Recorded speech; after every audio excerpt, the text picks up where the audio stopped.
नमस्कार, मैं हूं पवन त्यागी। गुरुवार सार्थ मार्च के दिन एक ऐतिहासिक दिन होगा, क्योंकि उस दिन देश के प्रधानमंत्री नरेंद्र मोदी कश्मीर के श्रीनगर में एक विशाल रैली को संबोधित करेंगे। यूं तो मोदी जी कई बार जम्मू और कश्मीर गए हैं, लेकिन इस बार ये चुनावी सभा है, तो ये देखना होगा कि जम्मू और कश्मीर के किस तरह से लोग वहां उमड़ते हैं, क्या रिएक्शन करते हैं, और जो माहौल है उस माहौल का फिर बाकी घाटी पर क्या असर पड़ता है। लेकिन जो विपक्ष है उसकी कोशिश है कि लोग अपने घरों से ना निकलें और विरोध प्रकट करें और ये रैली फ्लॉप हो। इसके लिए इंटरनेशनल कॉल कश्मीर के लोगों को आ रही है और ये इंटेलिजेंस और पुलिस को खबर दी जा रही है कि इस तरह के फोन कॉल किए जा रहे हैं कि आप मोदी की रैली में अगर गए तो आपके ऊपर हमला हो सकता है और फिर देख लेने की धमकी दी जा रही है। यानी पाकिस्तान में बैठे हुए आतंकवादी और उनके आका फिर से एक्टिव हुए हैं जब चुनावी बयार है और उनको लगता है कि भारतीय जनता पार्टी के पक्ष में जिस तरह से कश्मीर में माहौल बन रहा है, जम्मू रीजन में तो पहले से ही वो जीतते रहे हैं, लेकिन उनकी कोशिश है कि किसी तरह भारतीय जनता पार्टी की जो जम्मू कश्मीर की पहले 6 सीटें होती थी, अब लद्दाख अलग हो गया है तो 5 सीटें रह गई हैं। अब इन 5 में भी वो 2 सीट जिसमें भारतीय जनता पार्टी के सांसद हैं उसको वो चाहते हैं कि ये ना हो, ताकि पूरी दुनिया में एक मैसेज जाए कि धारा 370 हटने के बाद भारतीय जनता पार्टी का ग्राफ कश्मीर में घटा है। लेकिन इसके उलट भारतीय जनता पार्टी ये कोशिश में है कि दुनिया में एक नैरेटिव जाना चाहिए, भले ही सीट ना आए लेकिन भारतीय जनता पार्टी को भारी वोट मिले, और इसकी उम्मीद जताई जा रही है। और इसीलिए विदेशी कॉल के जरिए कश्मीर के लोगों को धमकाया जा रहा है कि वो मोदी की रैली से दूर रहें। अब इस माहौल में जब धमकियां मिल रही हैं, अब देखना होगा कि कश्मीरी लोग क्या जज्बा दिखाते हैं। जिस तरह से केंद्र की सरकार ने 10 साल में कश्मीर में और जम्मू में विकास के काम किए हैं, वो अपने आप में एक रिकॉर्ड है। और सबसे बड़ी बात यह है कि धारा 370 हटने के बाद आतंकवाद पर कड़ा प्रहार हुआ है और आज की डेट में आप कह नहीं सकते कि कहीं कोई आतंक की बड़ी घटना हुई है। और इसीलिए भारतीय जनता पार्टी को, मोदी को उम्मीद है कि वहां की जो जनता को आजादी धारा 370 हटने के बाद से मिली है, आज वो वहां पे जो ग्राम सभा है, जो नगर निगम है, वो अपने तरीके से अपने बजट को खर्च करता है, उनको आजादी दी है और वहीं ग्राम प्रधान को ये पावर दी है जो पहले की नहीं थी। इसी तरह जो SC ST OBC हैं, उन लोगों को वहां कोई भी ऐसा लाभ नहीं मिल रहा था जो उनको पूरे देश में बाकी में मिल रहा है। धारा 370 लगी हुई है, उसके कारण आप सोचिए कि जो वाल्मीकि समाज है वो अनुसूचित जाति की श्रेणी में ही नहीं था, उसको आरक्षण नहीं मिलेगा, उसको नौकरियां नहीं मिलेगी और सरकारी नौकरी मिलती नहीं थी। इस देश में दलितों की राजनीति करने वाले लोग कश्मीर के दलितों पर मौन थे कि 65 साल कांग्रेस ने देश में शासन किया। उन दलितों को, उन आदिवासी जो लोग, ST लोग जो होते हैं, जनजाति समाज, उस जनजाति समाज को जो उनको सुविधाएं मिलनी चाहिए थी उससे महरूम क्यों रखा। मोदी सरकार आई तो इस पर चिंतन मनन किया गया और आपको बताएं कि जब ये काम हुआ तो वाल्मीकि समाज को अनुसूचित जाति का दर्जा दिया गया, पद्दारी, पहाड़ी, गद्दा ब्राह्मण, कोली, उनको अनुसूचित जाति में डाला गया और इसके कारण से एक बहुत बड़ा बदलाव पूरी घाटी के अंदर देखा जा रहा है। वहीं आपको यह भी बता दूं कि धारा 370 हटने के बाद 1500 सरकारी नौकरी दे दी गई हैं। 1000 नौकरियां मोदी जी खुद कुछ को एक सांकेतिक रूप से प्रमाण पत्र सौंपेंगे, नौकरियां दी जाएंगी। 5000 करोड़ की परियोजनाओं का उद्घाटन वहां होने वाला है। इसके पहले भी आपको बता दें कि वहां जो विकास के काम हुए हैं वो कश्मीर में 5600 करोड़ का अभी तक मोदी सरकार 10 साल में निवेश कर चुकी है। खासतौर पे रेलवेज आपने देखा है कि दुनिया का सबसे ऊंचा पुल वो कश्मीर में बना है। और उसके अलावा आपको बताएं कि वहां पर PM आवास को लेकर के 1,30,000 रुपया जो गरीबों को दिए गए हैं, उससे लाखों मकान बने हैं। 50 नए डिग्री कॉलेज और स्कूल बनाए गए हैं। 45,000 घाटी के बच्चे जो कभी स्कूल नहीं गए थे, अब उसकी वजह से वो स्कूल जा पा रहे हैं क्योंकि उनके गांव घर के पास ही अब स्कूल बना है। 15 नए एम्स वो स्वीकृत किए गए हैं। और इसी तरह आपको बता दें रेल मार्ग बना है, बनिहाल, खारी, सुंबर और संगलदान 48 किलोमीटर का जो घाटी में रेल मार्ग है, जिसमें कई टनल बीच में पड़ी है, किसी ने सोचा ही नहीं था कि श्रीनगर तक भी रेल पहुंच सकती है। ये अब काम चल रहा है।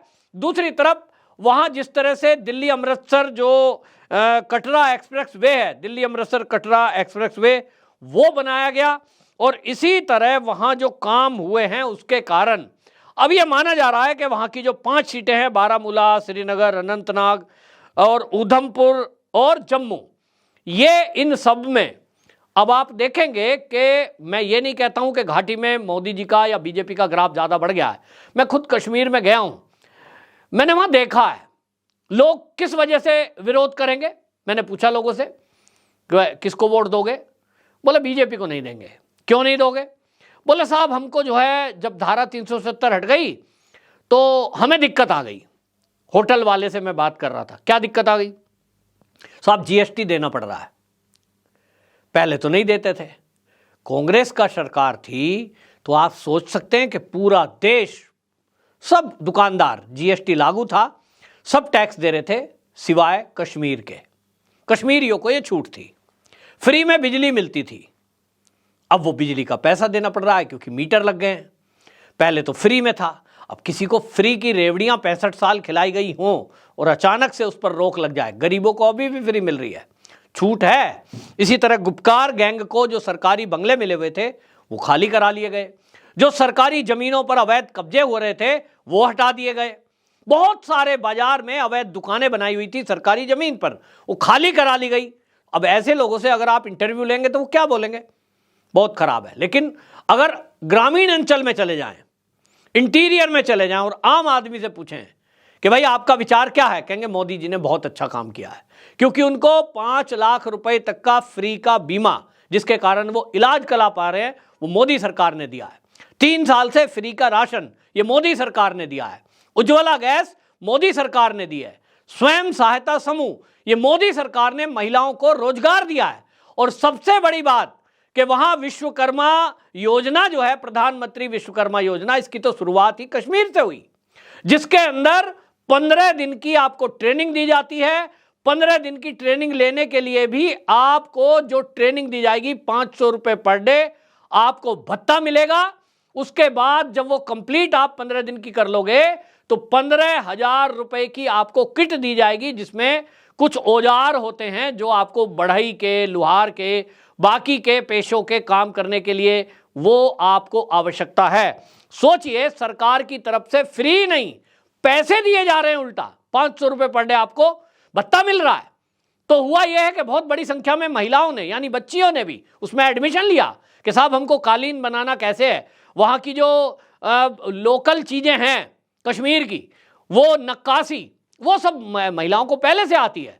लेकिन क्योंकि सरकार 500 रुपए पर डे देगी 15 दिन का ट्रेनिंग का, और उसके अलावा आपको जो है 15,000 का टूल मिलेगा, कौन छोड़ेगा भाई?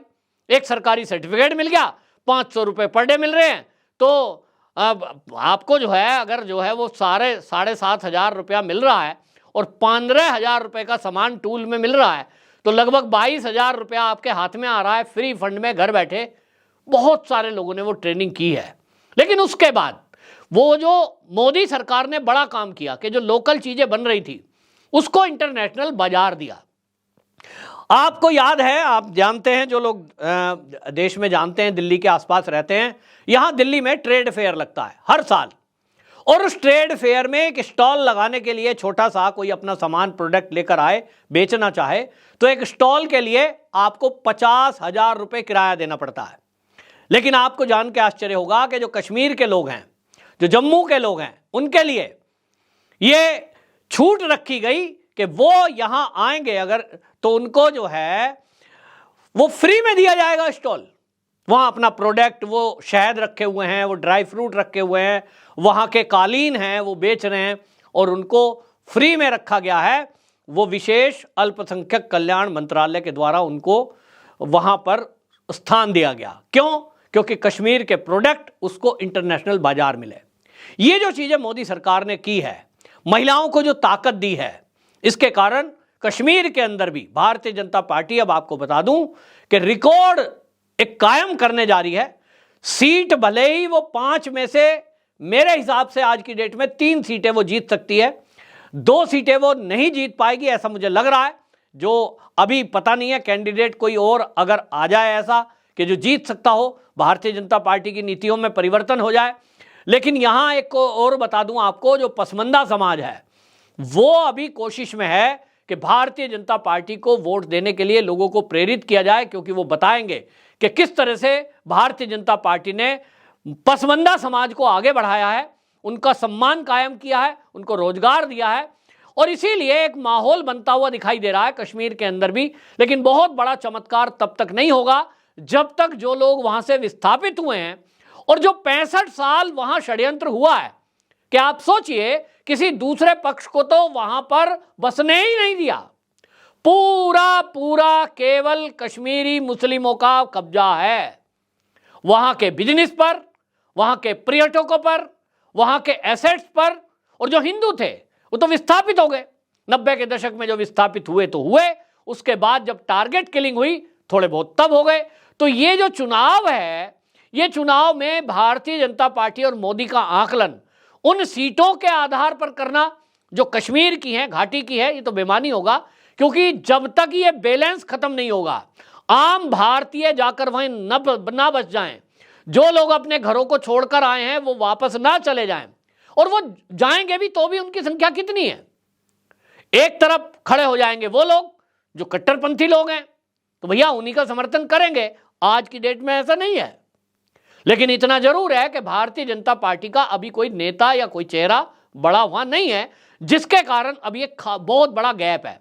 इस गैप को भरने में अभी टाइम लगेगा, और मेरा तो आकलन है कि कम से कम अगला 10 साल अभी भारतीय जनता पार्टी को पूरी तरह से कश्मीर की सत्ता में छाने में लगेगा।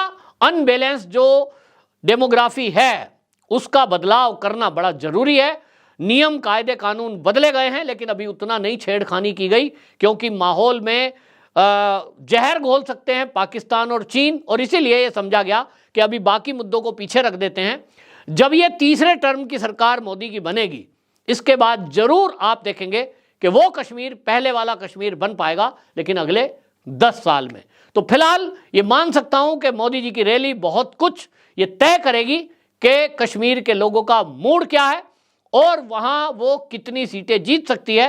इसका आकलन आगे आने वाले कुछ दिनों में लगेगा, लेकिन आज की डेट में तो मुझे 5 में से 3 सीटें भारतीय जनता पार्टी वहां दिखाई दे रही है कि जीत सकती है। आपकी क्या राय है, कमेंट बॉक्स में जरूर बताएं। वंदे मातरम।